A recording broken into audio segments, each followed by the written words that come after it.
The Extractionist. I'm doing a series of readings and videos because I haven't been on here in nearly like a month. So I finally have stuff I need to say or want to say. I don't know. I thought I was going to just do about like the inauguration. And like these videos have been like fucking weird. They're weird. And I'm like, oh my god, like this is way weirder than I thought. Anyway, I'm like, let's do better. I don't know, like I'm so confused. Anyway, so okay. So I'm using the Marguerite Peterson tarot, which is a pretty interesting tarot. I like. They've all been kind of like I don't know, like they've been kind of, let's do it like that. They've all been not what I thought they were gonna be. And I'm just like, oh my god. Oh my god. They're not related to what I thought it was gonna be about, but okay. So I have like 5 decks down here to read from. I've read from. This is like the third, and I have like 2 more, and then I have like other videos I want to like just do, and then I'll be gone for another month. Another month. But yeah, this is Margaret Peterson. So let's see what this one is talking about. I thought these are going to be for the inauguration. I knew the sun was going to come out at some point for some reading, and it came out in this one. So things are looking okay. So we have the Sun, the Daughter of Cups, the Daughter of Coins, the 4 of Feathers,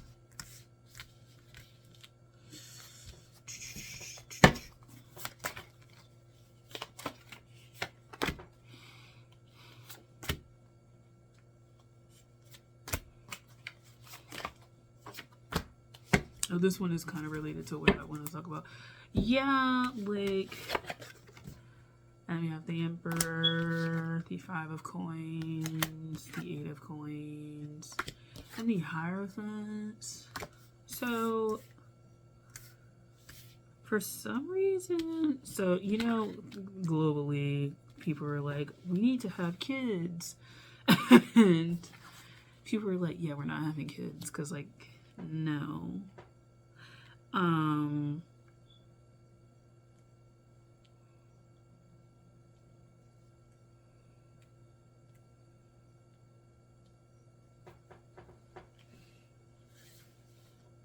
There might be stress on mitochondrial DNA for some reason, and I don't know what that means or why that would occur. Because we have 2 daughters. We have the Emperor with the Sun, but we have 2 daughters.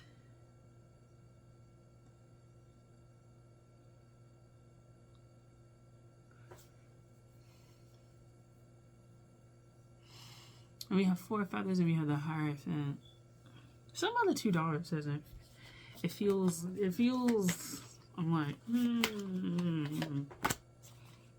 death.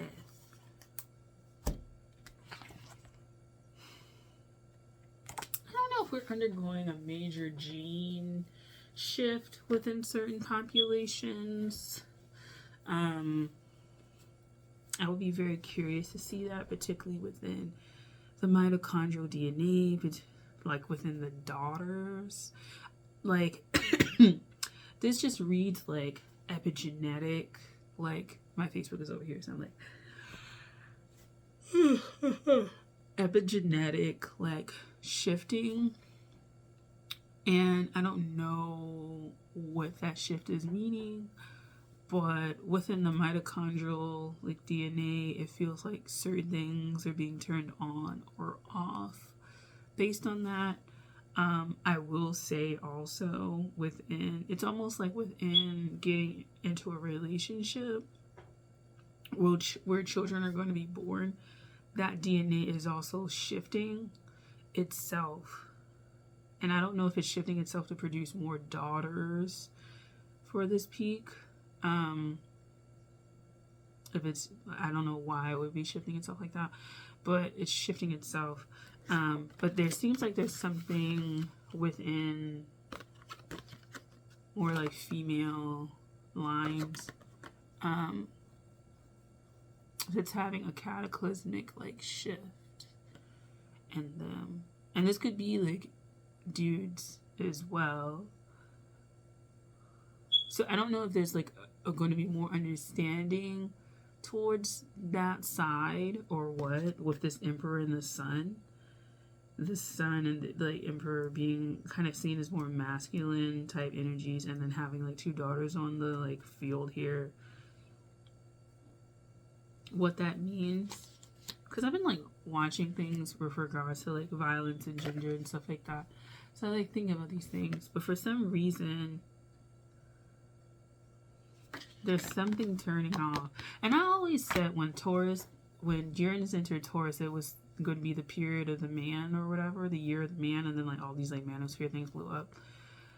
I think we're in the period where I think that the sun emperor energy is going to have to take some sort of like accountability and some sort of interest in their own development and healing.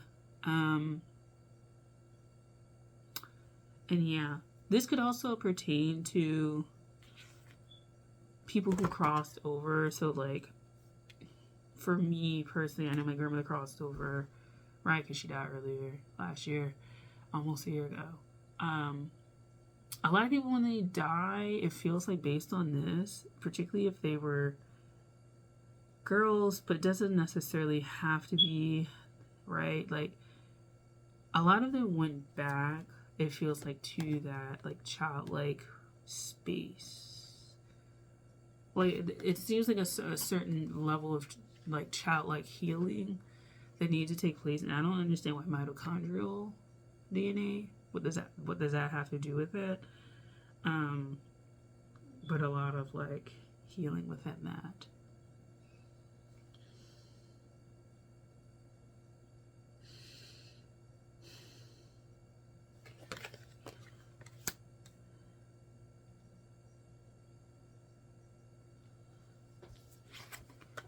With the Four of Feathers, which is Four of Swords, and the Hierophant,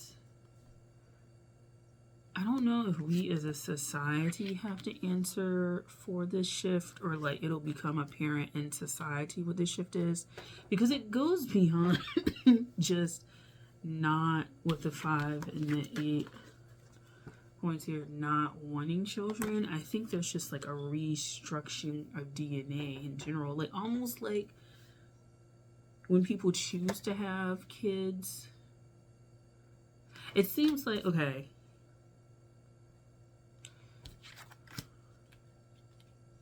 epigenetically,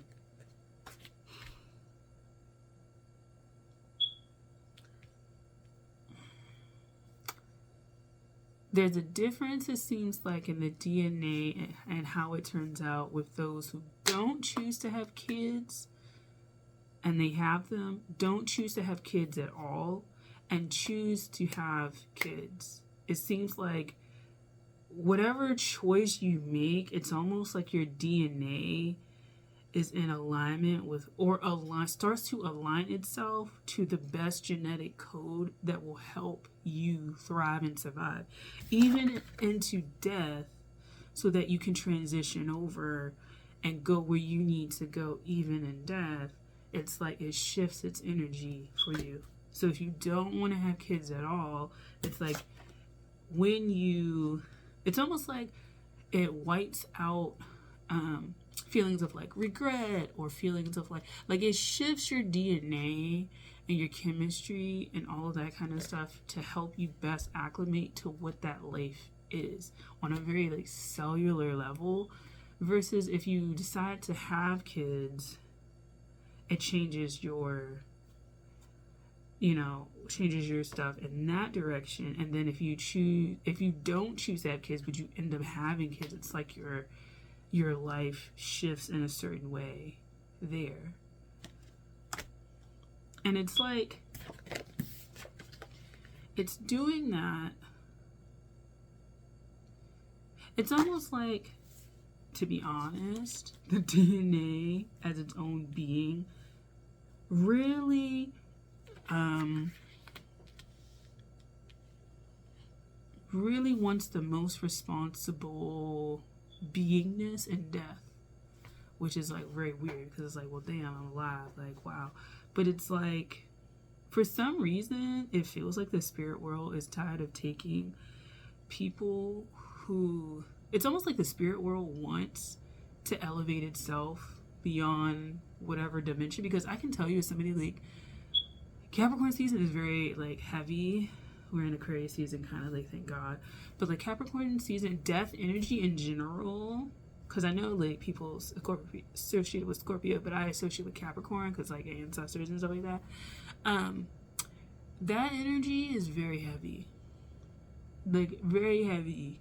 It takes energy to die. Like, I remember reading about death doula work, and the lady was like, it takes energy to die. Like, it actually takes energy to die. Like, it's not like just like, you know, it takes energy to die, especially if you're on like hospice and shit like that. Like, yeah, it may take 2 weeks, but like 2 weeks, people be fighting, man. You know what I'm saying? They like go and they come back, they go and they come back, and then, like, you know, if you got people you want to talk to, or like people you waiting to see, or people you don't want to see you pass on, you know, the day they supposed to get there, you die, or some shit like that, like stuff like that. But it feels like the death world needs, especially guys around, that's why they're needs lighter energy. And I don't know if, I don't know what that's about. I feel like ancestral veneration, it's almost like ancestral veneration is undergoing a revival and a revitalization, and there's a need to change up what's happening so that it's a lighter place, it's a brighter place. It could be like also like the message that people who are in more of a purgatory type thing, they're like moved on to the next step out of that. But it does feel like the DNA is shifting itself with the end goal of perhaps like reincarnation in mind, just transmutation of energy when you die, and just like having an overall higher level of consciousness within death as a consciousness.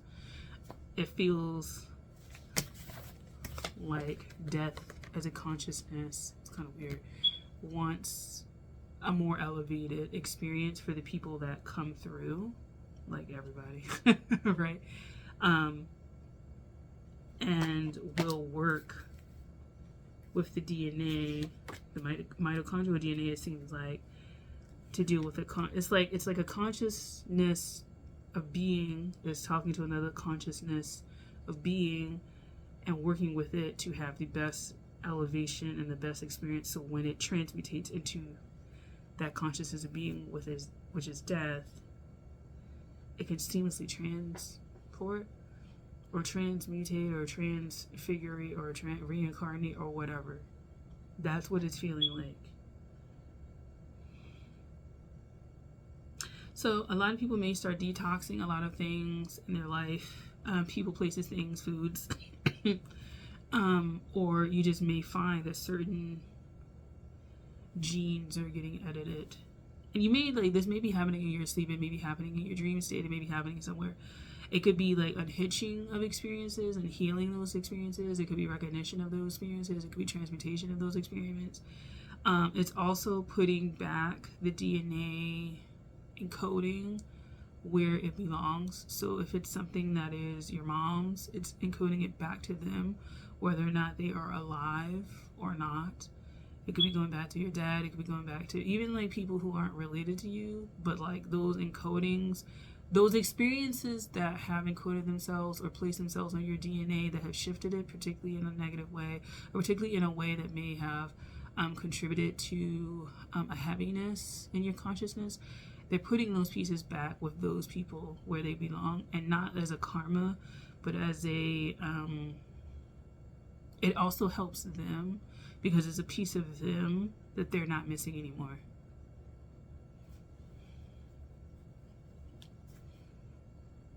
That's it. Okay.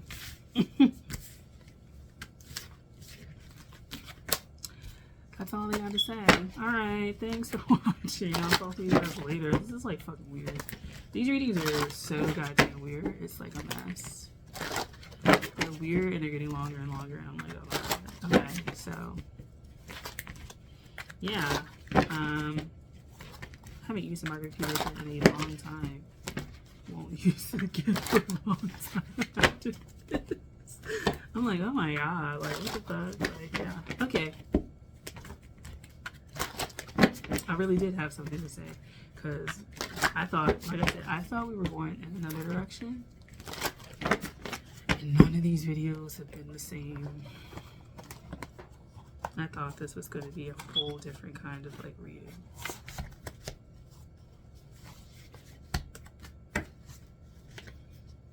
It's a mess.